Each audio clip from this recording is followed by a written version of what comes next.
Meow, my friends. It seems our dear leader Donald Trump is at it again, pouring at the Constitution like it's a ball of yarn. Despite being barred from running for a third term, old Donny keeps yammering on about it like a cat meowing for a fourth breakfast. It's as if he thinks the 22nd Amendment is just a suggestion, like those "please don't feed the pigeons" signs in the park. But let's not get our whiskers in a twist just yet.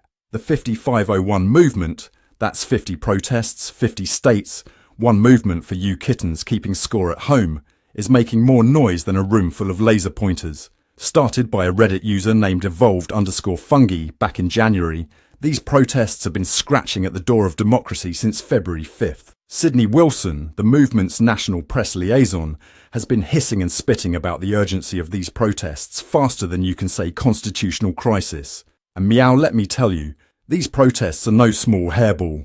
On February the 5th, we saw 72,000 participants across 67 locations in 40 states. Austin, Denver, Hartford, you name it. They were there chanting, "Donald Trump has got to go," louder than a midnight cat chorus. Then on February 17th, we had Not My President's Day, because nothing says I respect the office like a nationwide protest, am I right? But let's pounce on some specifics, shall we? Since taking office on January 21st, 2025, Trump's been as busy as a cat in a sandbox. He's clawed his way out of the Paris Climate Agreement, shredded EPA regulations like they were curtains, and frozen federal funding faster than you can say catnip. He's even put the brakes on electric vehicle mandates, presumably because he prefers the sound of a combustion engine purring. And don't get me started on his executive orders. He's reversed more policies than a cat chasing its own tail. Healthcare, slashed. Immigration, tightened. LGBTQ rights, as welcome in the White House as a dog at a cat show. One protester in Philadelphia put it best. It's like he's trying to drag us back to the Dark Ages, but with Twitter. Speaking of crises, the Supreme Court's ruling on presidential immunity from January 1st, 2024 is about as comforting as a dog in a cattery. They've decided that presidents have some immunity from criminal prosecution for actions taken while in office. Justice Sonia Sotomayor warned this could turn the president into a king above the law.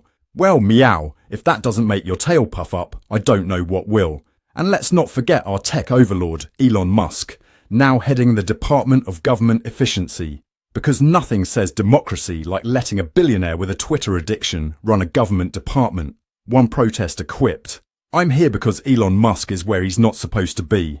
He is in our pocketbooks." Well, at least he's not trying to colonize Mars. Yet.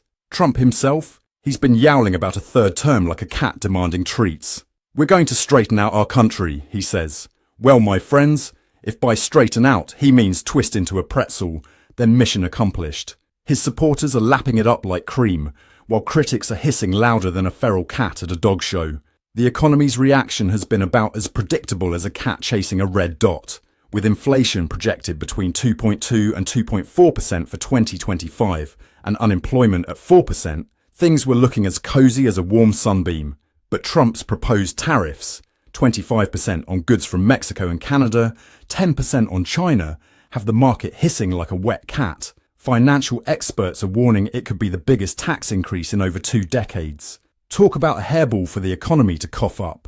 And it's not just us felines feeling the heat. The international community is watching with more intensity than a cat eyeing a fishbowl. The European Union has said Trump's measures will not go unanswered, which in diplomatic speak means they're about as happy as a cat in a bathtub. Meanwhile, 85% of Greenlanders are saying thanks, but no thanks to Trump's annexation plans. Apparently, they prefer their icy independence to being another star on the American flag. But here's the real catastrophe, my friends. Trump's actions are making authoritarians around the world purr with delight. We've seen this show before. Leaders in Russia, Turkey, and various African nations have all played the extend my term game. It's like they're all reading from the same Dictatorship for Dummies manual. Now, I know what you're thinking, but Ron, isn't this all just political catnip? Well, my friends, when the very fabric of our democracy is being clawed at, it's time to arch our backs and hiss.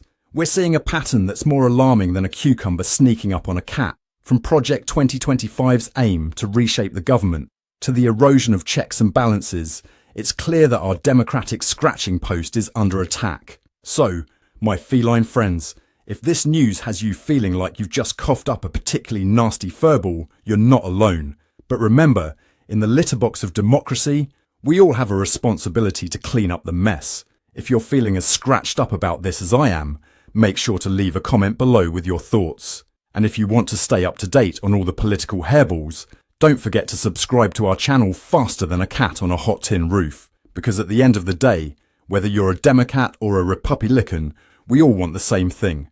A democracy that purrs along smoothly without any autocratic fleas trying to hitch a ride. So let's keep our claws sharp and our eyes open, because the future of our republic is at stake, and that, my friends, is no tall tale. I'm Ron de Parmesan, reporting for News Cats. Let's scratch the surface of today's top story.